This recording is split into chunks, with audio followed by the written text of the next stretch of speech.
we're gonna need 2 cups, tablespoon of yeast,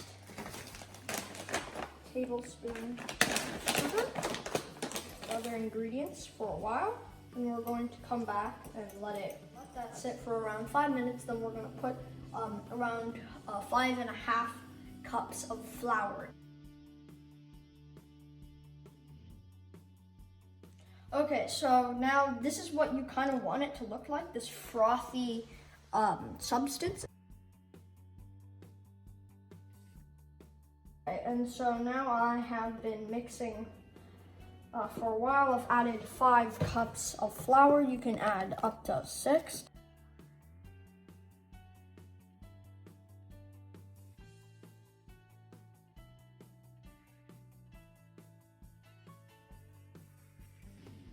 Okay, hey guys, I've taken this out.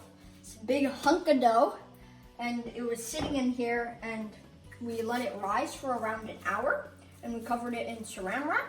And one of the first things you need to do when it's really huge and risen is touch it. I know it sounds kind of weird, but you have to do that because that lets most of the air, yeasty air out.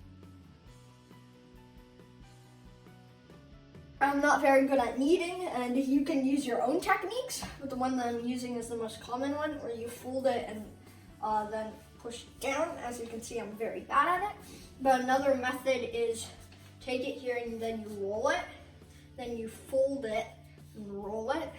Most professionals will be able just to do like that without any trouble, but since I have twigs for arms and I'm very skinny, I will not be able to do that, and I will just continue kneading like this.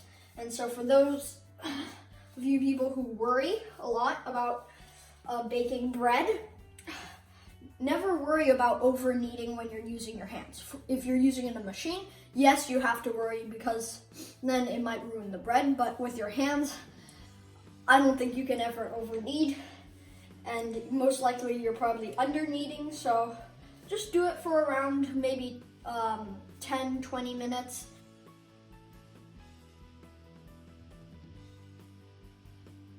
Your finger and boop, and if it bounces back, then that's pretty good. You want it to bounce back quite a bit. Another way is you take off like a chunk, so a little bit of small chunk, roll it up, and make it into like kind of a window. Then you'll look up, and I don't know if you can see that or anything, but you can actually see the glutinous strands in there.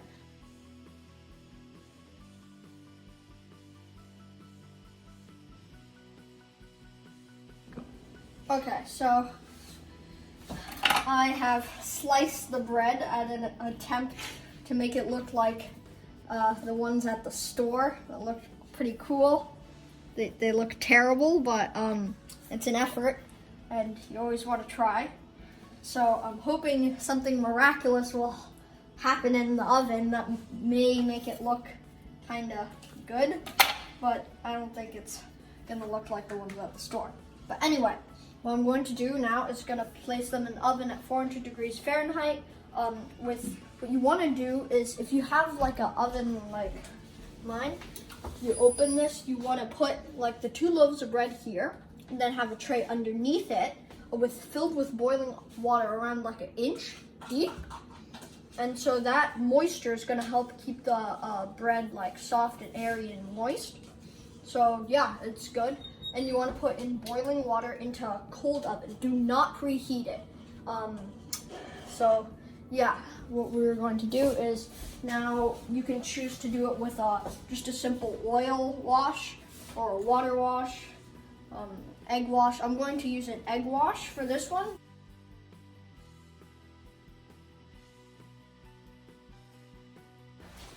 And just all you need is like a little dab, and then put some here, just very little. Because if you put too much, it ain't gonna be good. So if you come in closer and look, you just want this fine little like seal over it. So that is going to make it very delicious and golden.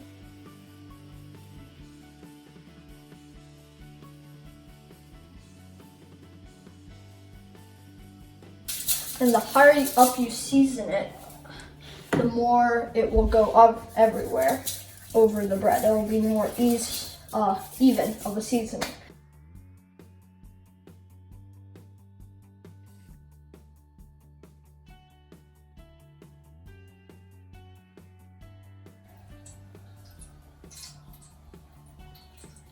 I want to make sure it's like around an inch thick and it covers everywhere. That is around an inch, maybe a little less, but don't want too much. We'll just put that here and set this boy in the oven.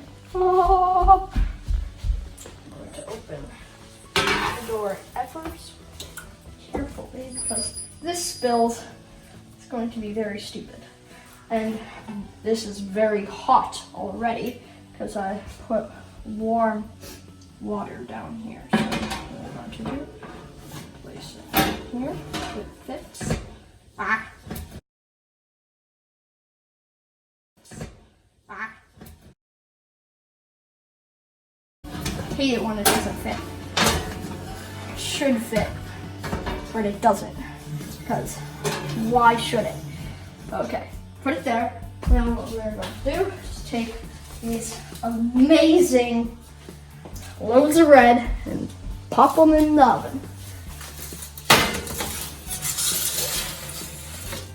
Okay, now we are going to bake this at 400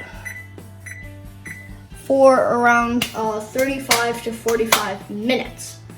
And so bake, and yeah, we'll get back to it when it is done. So see you later.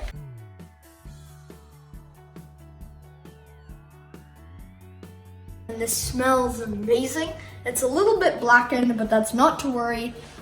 It would have been worse if you hadn't put the water on the bottom. That keeps a lot of the moisture tucked in. One more thing that you can do to prevent blackening on top is move the tray lower onto the racks. So therefore the heat doesn't burn the top. So I guess I'm supposed to cut this open now. This has a nice crust.